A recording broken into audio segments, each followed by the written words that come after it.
وقتی ٹینشن ہے روزہ رکھنے میں، لیکن نبی صلی اللہ علیہ وسلم نے فرمایا للصائم فرحتان، روزے دار کو اللہ دو خوشیاں دیتا ہے. ایک خوشی تو آخرت میں ملے گی جنت کی صورت میں، ایک خوشی افطار کے وقت. سارا دن آپ اپنے کھانے پینے پہ کنٹرول کرتے ہیں. دیکھو کھانے پینے پہ کنٹرول کرنے میں صرف یہ ٹینشن نہیں ہوتی بھوک اور پیاس کی، بڑی ٹینشن یہ ہوتی ہے کسی کام میں دل نہیں لگتا انسان کا. روزہ رکھے نا کوئی بھی کام تمیز سے ہوتا نہیں، عادت ہی نہیں ہے. جن لوگوں کو صبح ناشتے کی عادت ہے، ناشتہ کر کے آفس جاتے ہیں، بڑے فریش ہوتے ہیں، وہ ناشتہ کیے بغیر جا رہے ہوتے ہیں. جن لوگوں کو عادت ہے شام کو سٹا لگانے کی، چائے و پینے کی، وہ بغیر چائے کے.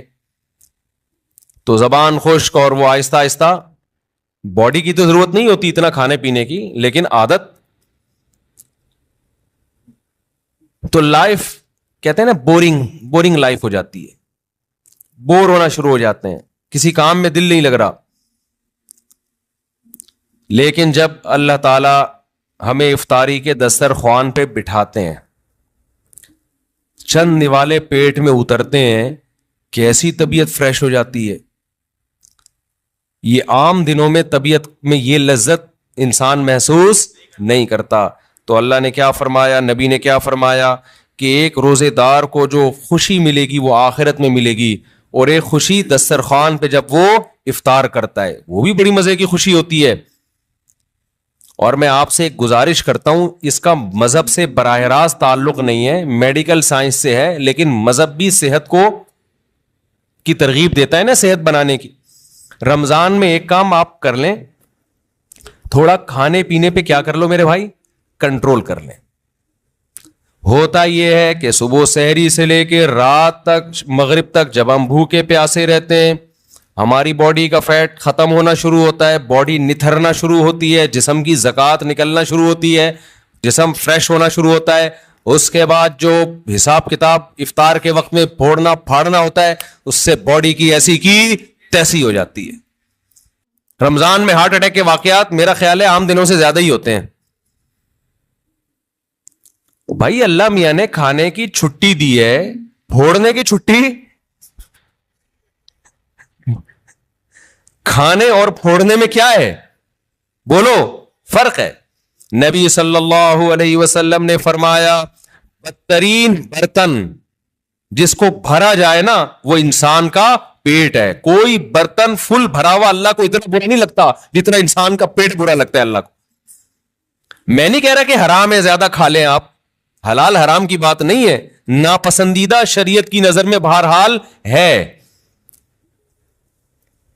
حرام نہیں ہے. اب آپ کہیں گے بھوکے پیاسے بھی کھانے بھی نہیں دے رہے اللہ میاں، ابھی بھی پابندیاں لگا رہے. اللہ پابندی نہیں لگا رہا، لگا کھا لو، پھوڑ دو، جتنا پھوڑنا پھوڑ دو، پڑے ہوئے خود ہی ہو گئے نا، پھوڑ دو. حرام نہیں ہے لیکن پسندیدہ کام نہیں ہے. تو رمضان میں آپ اپنے آپ کو عادی بنا سکتے ہیں کم کھانے کا، اچھا کھانے کا. میں بھی سموسے پھوڑتا ہوں، پکوڑے پھوڑتا ہوں، لہذا میں آپ کو یہ کہوں کہ سموسے نہ کھائیں، پکوڑے نہ کھائیں، یہ غلط ہو جائے گا. جب میں کھانے لگوں گا میرے گھر والے میرا ہی بیان چلا دیں گے کہ آپ خود لوگوں کو بول رہے ہو کہ سموسے مت کھاؤ اور خود کیا کر رہے ہو، کھا رہے ہو. لہذا میں ایسی بات کیوں کروں جو میں خود نہیں کر رہا. لیکن ہم سب مل کے عزم کر لیتے ہیں آپس میں کہ تھوڑا کیا کریں گے، کنٹرول. میں بھی کوشش کروں گا. اب گھر والے کہیں گے بیان دیکھو، میں کہا میں نے کوشش کا وعدہ کیا تھا، تو کوشش ہی تو ہو رہی ہے کہ میرا ہی بیان مجھے ہی سنایا جا رہا ہے. کوشش کی جا سکتی. سموسے بھی کھا لیں اعتدال سے. میں نے بہت دیکھا ہے لوگوں کو افطاری میں بہت زیادہ پھوڑتے ہیں، مسائل کھڑے ہو جائیں گے آپ کے لیے. شربت پہ شربت پیے جا رہے ہیں، چینی کے نا پیے جا رہے ہیں، کولڈ ڈرنک پہ کولڈ ڈرنک پیے جا رہے ہیں. اچھا کمال کی بات یہ کہ افطاری میں طبیعت سے پھوڑتے ہیں، پھر نماز کے بعد آ کے کھانا کھاتے ہیں. یہ آج تک کم از کم میری کھوپڑی میں یہ چیز نہیں آئی ہے کہ اب کھانا کیسے کھا رہے ہو یار. یا تو ایک کھجور سے روزہ افطار کیا ہوتا ہے، نماز پڑھ کے آگے کھانا کھاتے ہیں. یہ بہت جگہ ہم نے دیکھا ہے، افطار پارٹیوں میں بھی ہوتا ہے.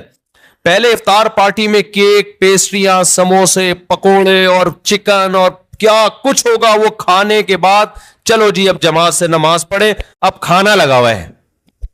اب مجھے کہہ رہے ہو تو کھانا لگا دیا. کھانا یہ کیا کھایا ہم نے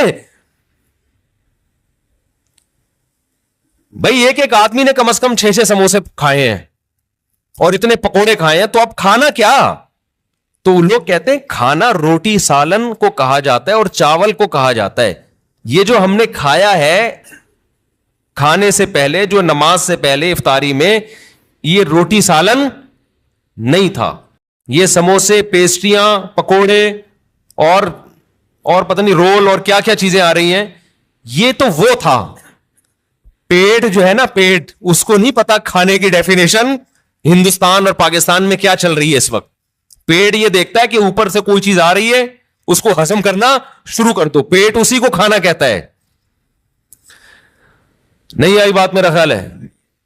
ایک دفعہ ہمارا پشاور جانا ہوا تو ہمارے کچھ میزبان تھے، وہ ماشاءاللہ پٹھان لوگ تو ویسے ہی بڑے سخی ہوتے ہیں. انہوں نے کیا کیا، میرے لیے نا دیسی مرغیوں کی وہ لا کے رکھ دی. دیسی مرغیاں نا روسٹ، بڑی زبردست تھی وہ، رانے اس کی بھنی ہوئی. ہم نے پھوڑ لی. وہ ماشاءاللہ بڑے ہیوی کھانا تھا، تو میں نے اچھی طرح طبیعت سے کھا لیا، بڑا مزہ آیا. میں تو کہا ہو گیا کھانا بھائی، اتنی دیر میں اب کھانا آ رہا ہے. اب مجھ پہ نا، کیونکہ وہ پھر کھلاتے بھی زبردستی ہیں، مجھ پہ راشا تاری ہو گیا. میں نے کہا اللہ خیر کرے، اب کیا ہوگا. انہوں نے کہا وہ سب کھانا. میں نے کہا بھائی ہمارے اندر تو طاقت نہیں ہے. انہوں نے کہا تمہارے باپ کو بھی کھانا پڑے گا. ان کا یہ الفاظ نہیں تھے، لیکن اسٹائل اسی قسم کا تھا. وہاں ایسا نہیں ہو سکتا کہ کھانا آئے اور آپ نہیں کھاؤ. پھر ہم نے کھایا، تھوڑا سا کھایا. تو افطاری میں کیا کر رہے ہوتے ہو بھائی؟ تو آپ بہترین آپ تجربہ کر کے دیکھ لو میرے مشورے پر. افطاری میں شربت نہ پیو. میں آپ کو بتا رہا ہوں، آپ کا دماغ ایسا فریش ہو جائے گا نا، آپ کہو گے واہ مزہ آ گیا بھائی. اکثر آپ نے دیکھا ہوگا افطاری کرتے ہی لوگ ٹن ہو جاتے ہیں، دیکھا ہوگا نا. مغرب کے بعد گھر جاتے ہیں، بستر سے اٹھا ہی نہیں جاتا. پھر تراوی میں ایسے جھوم رہے ہوتے ہیں جیسے جن پر لگتا ہے کسی نے کوئی قبر سے مردہ اکھاڑ کے لا کے یہاں کھڑا کر دیا ہے. یہ حالت ہوتی ہے. آپ کو جو نیند آتی ہے نا، میٹھا کھانے سے آتی ہے، خوب سمجھ لیں. کارب لینے سے آتی ہے. آپ اپنی خوراک میں کاربوہائیڈریٹ کو کم کر دیں، آپ فریش بھی ہوں گے، نیند بھی نہیں آئے گی، جسم کو طاقت پوری ملے گی. آپ افطاری میں تجربہ کر کے دیکھ لیں. میٹھے میں صرف کھجور کھائیں آپ افطاری میں، اس سے نیند نہیں آئے گی. کھجور میں کوئی الگ ٹائپ کا میٹھا ہوتا ہے. آپ نے افطاری میں شربت نہیں پینا. آپ نے افطاری میں روٹی چاول نہیں کھانے. تھوڑے سے کھا لیں، آپ زیادہ نہیں کھائیں. کھجور کو فوکس کریں. آپ جو چنے کی چاٹ وغیرہ ہے نا، اس کو فوکس کریں، وہ کھائیں، پیٹ بھی بھر جائے گا آپ کا.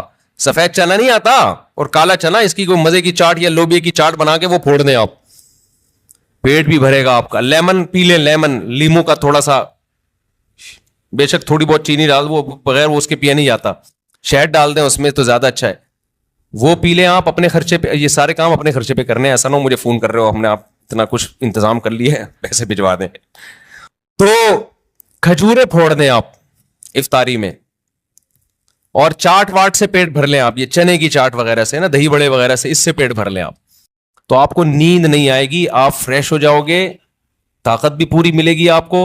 اور یہ جو افطاری کر کے ٹن سے گھوم رہے ہوتے ہیں نا، اور تراوی میں بھی ادھر ادھر جھوم رہے ہوتے ہیں، یہ کیفیت آپ کی نہیں ہو. تو اس رمضان میں کوشش کر لیں روٹی چاول تھوڑا کم کر دیں، میٹھی چیزیں تھوڑا کم کر دیں. ہاں میٹھے میں کھجور کھا لیں آپ، اس سے انشاءاللہ کچھ نہیں ہوگا بلکہ فائدہ ہی ہوگا. تو یہ تھوڑا سا اس دفعہ ہمارے مشورے پہ آپ کنٹرول کر کے دیکھیں، مزہ نہ آئے پیسے واپس. تو آپ کو لگے گا آپ کی نگاہیں روشن ہو گئی ہیں، دماغ فریش ہو گیا ہے، آپ کا حافظہ اور اچھا ہو گیا. میں نے تجربہ کیا، میں ہوائی باتیں نہیں کر رہا. روزہ رکھو اور روٹی چاول ذرا کم کھاؤ افطاری میں اور سحری میں بھی. آپ ایسا نتھرنا شروع ہو جاؤ گے، ایسی آنکھوں میں بینائی آپ کی تیز ہو جائے گی اور ایسی فریش ہو جاؤ گے کہ ہٹو بچوں ہو جائے گا بس. اور کیا کہوں میں، وہ ایک مولوی صاحب تقریر کر رہے تھے نا،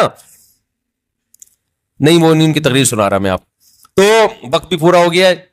تو یہ تھوڑا سا رمضان میں کیا کرنا ہے، تھوڑا سا میٹھے پہ تھوڑا سا کیا کر لو بھائی، کنٹرول کر لو. میٹھے پہ، روٹی چاول بھی میٹھی ہی چیزوں میں شمار ہوتا ہے اس کا، کیونکہ اس میں کارب بہت زیادہ ہے. تھوڑا سا کنٹرول کر لیں. دیکھو آپ کی صحت, کیونکہ رمضان کا تحفہ اللہ نے غیر مسلم کو نہیں دیا, کس کو دیا ہے؟ مسلمان کو. تو مسلمان اس کو صحت بنانے میں بہترین استعمال کر سکتا ہے, تو روحانی فائدے بھی ہوں گے اور جسمانی بھی. لیکن مسلمان صبح سے لے کے شام تک روزہ رکھ کے افطاری میں طبیعت سے پھوڑ پھاڑ کے جسمانی قوت کا بجائے اس کو بنانے کے اس کا بیڑا غرق کر دیتا ہے.